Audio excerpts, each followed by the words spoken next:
নমস্কার বন্ধুরা, রয়্যাল কিচেনে আপনাদের সবাইকে স্বাগতম। আজকে হাজির হয়েছি কাঁচা আমের রসগোল্লার রেসিপি নিয়ে। এই কাঁচা আমের রসগোল্লাটা খেতে খুবই ভালো হয় আর আপনারা খুব সহজেই ঘরে বানিয়ে নিতে পারবেন। আশা করি রেসিপিটি আপনাদের কাছে খুবই ভালো লাগবে। যদি ভালো লাগে লাইক, শেয়ার, সাবস্ক্রাইব করে আমার পাশে থাকার অনুরোধ রইল। আর ভিডিওটি না কেটে শেষ অবধি দেখার অনুরোধ রইল। তো বন্ধুরা, আর দেরি না করে আসুন রেসিপিটি দেখে নেওয়া যাক। কাঁচা আমের রসগোল্লা বানানোর জন্য এখানে একটি আম নিয়েছি। এবার আমটাকে ছুলে কেটে নেব।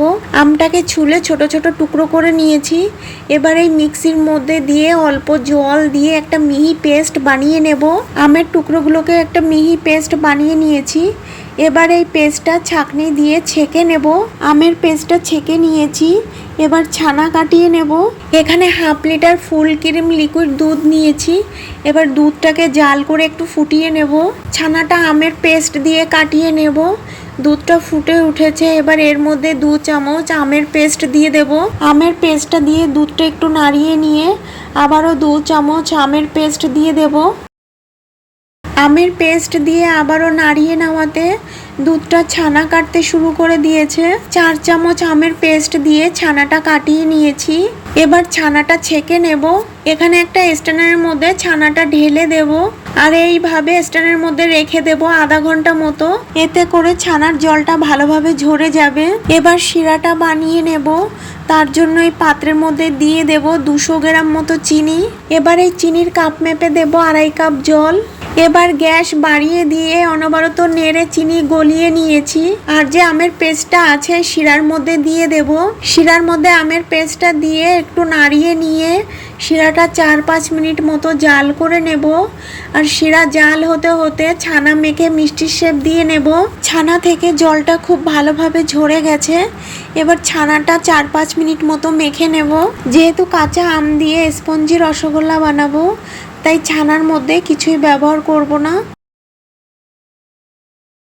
5 মিনিট মতো ছানাটা মেখে নিয়েছি।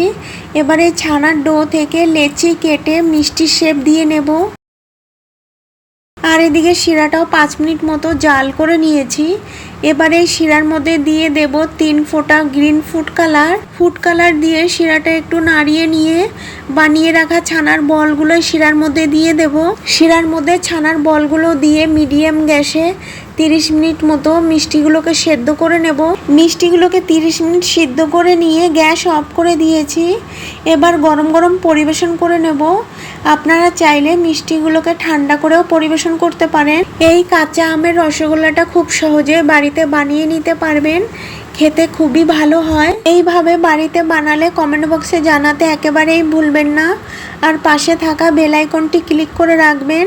এতে করে যখনই কোনো নতুন ভিডিও আপলোড দেব সর্বপ্রথম আপনার মোবাইলে পৌঁছে যাবে। সবাই ভালো থাকবেন, সুস্থ থাকবেন। আর আমার এই ভিডিওটা শেষ অবধি দেখার জন্য আপনাদেরকে অনেক অনেক ধন্যবাদ।